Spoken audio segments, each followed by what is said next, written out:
Hey guys, welcome back to Semper Fi Mechanic. My name's Thomas. In today's video we're talking about the top 8 talents you need to be a good mechanic. Hey, how you guys doing? You feeling good physically? You feeling good mentally? Good. I'm having a great day and I hope you are too. But I'm gonna start off with this. I am not a great mechanic. I am average to good. I know what my strengths are and I know what my weaknesses are. So I'm not sitting here saying everything I'm about to talk about applies to me. There are 8 talents that you need to be a great mechanic. Out of these 8, I might have 3 or 4. So I'm not sitting here saying this is all about me, but I know what needs to happen. I know what needs to be done to be a great mechanic, and I am working towards them things. And I like to share them with you. Starting with number 1, customer service. As a mobile mechanic, especially if you own, oh my God, you see how lightning? He's trying to kill me. If I get killed on camera, you better make it go viral at least. I mean, let me get some money out of it. But the number 1 thing, customer service. Listen, when you're running a mobile mechanic business or just being a mobile mechanic, you gotta wear a lot of different hats, okay? You can't just be the mechanic that shows up, puts the part on, and that's the end of it. It doesn't work that way. If it was, everybody would start a mobile mechanic business. But it's very hard to do all this stuff, okay? Like I said, being a customer service, you got to be able to answer the phone and clearly communicate back and forth of what they need, setting them up for a schedule, listen to what they're saying, what the symptoms are. Also, you got to make that customer feel at ease because everybody's had their car worked on and it sucks. You take it to a mechanic, you don't know how much it's going to cost. You're nervous about it because they're about to do a diagnosis. You're like, oh, how much is it going to be? What are they going to find? As a mechanic, what I try to do is I try to joke and laugh around, right? Try to put them at ease. You know, you can be professional, but you ain't got to be, so firm with it.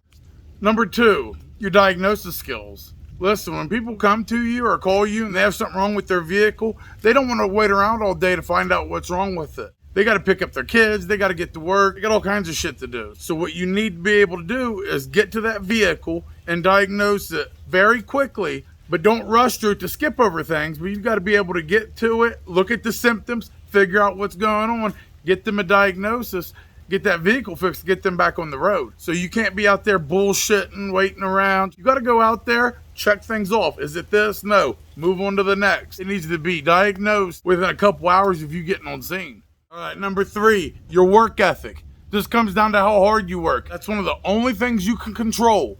When a car is broke down, you can't control when the car broke down or what broke down on it. You can't control how long the parts come in. You can't control the attitude of the customer. But what you can control is your work ethic. That can separate you from being a good mechanic to being a great mechanic. Because the great mechanics, they bust their ass. They roll up their sleeves and they get in there. There's a lot of people in every job that have horrible work ethic. And you know exactly who I'm talking about. There's somebody you work with right now and their work ethic sucks. Now, I've always had a pretty good work ethic. Maybe that's because I was in the Marines and I would get my ass kicked if I wasn't working hard. So that just transitioned over. So now I've always worked hard since then. So you don't have time to just, like I said, be bullshitting. You got to be able to work hard, get done with that job and get on to the next. Because if you're a slacker, you're going to go out to this vehicle, you're going to take your time. When the parts come in, you're going to wait a few hours before you start doing all that. You're not going to have repeat customers because they're going to be telling other people, oh man, he took forever. I mean, he was just lazy. And you're hurting the bottom line, which is profit. If you're lazy and only can get 2 or 3 cars done a day, and I'm busting my ass and I can get 5 or 6. I mean, we're all in this to make money, right? So bust your ass. And if you got a shitty work ethic now, you literally can change it right now. All right, number 4. Problem-solving skills. The ones I'm saying, number 1 through 8, these are not in any kind of order, like number 1 is the most important, because if it was, this one right here would probably be ranked number 1. You need to be able to figure out things and figure out things fast. And not just with a vehicle, with people as well. You got to be able to look at this vehicle, figure out what's wrong with it. And a lot of problems when you're looking at a vehicle, a lot of the symptoms can match 3 or 4 other problems. So say you got a misfire on a vehicle. It ain't just maybe the spark plug. It also might be the coil. Also might be the fuel. There's a bunch of different things that it can be. So you got to be able to solve that and figure out which one it is, which goes back to diagnosing it. But then after that, you have to actually go to the customer and tell them what's going on, which goes back to communicating. And you got to relay that information. And a lot of times it's not good information. So you got to be able to solve the problems of the vehicle, then also solve the problems with the people, because they're going to say, well, I need this vehicle done at 4 o'clock. You call the parts place, you got the parts coming at 5 o'clock. You tell them, now they're arguing. So you got to figure out how to get the parts early, how to calm the customer down, how to get the vehicle fixed, but there's actually 2 other vehicles in front of it. You got to figure all that out. And that happens every day, all day. As soon as you get done with one problem, there's something else. Now your bathroom's leaking in your shop. Now your kid's school calling because he's sick. Now your wife's calling because the check bounced, paying the electric. You got to be able to solve all these problems. Because there's no separation between life, work, and family. I mean, it's all blended.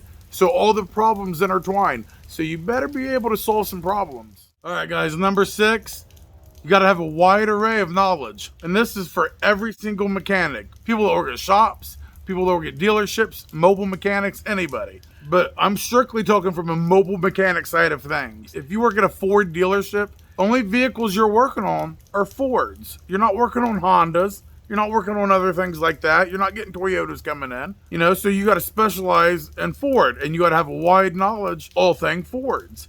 Well, as a mobile mechanic, I'm not saying it's easier or harder. All I'm saying is the knowledge you have to have is very wide because you work on all vehicles. Somebody calls with a Honda, you're there. Somebody calls with a Ford F-150, you go to it. Volkswagen, a diesel, a semi-truck, an RV, I've worked on all of them. Lawnmowers, 4-wheelers, side-by-sides, I mean, generators, heaters, I mean, I've worked on all of it. You don't want to just limit yourself to, oh, I only work on Hondas, or only work on front brakes, or only do this. You want to have that wide array of knowledge because that means make a lot more money. If not, your earning power gets shrunk by 90%. So make sure when you're studying things and looking things up, make sure you're doing it to every make, every model. And this takes years to build up. So obviously, like, I'm not any expert at it. I don't know a lot about one thing. I know a little bit about a whole bunch of stuff. But it takes years to get all this built up. But if you want to succeed as a mobile mechanic, it's something that you're going to have to do.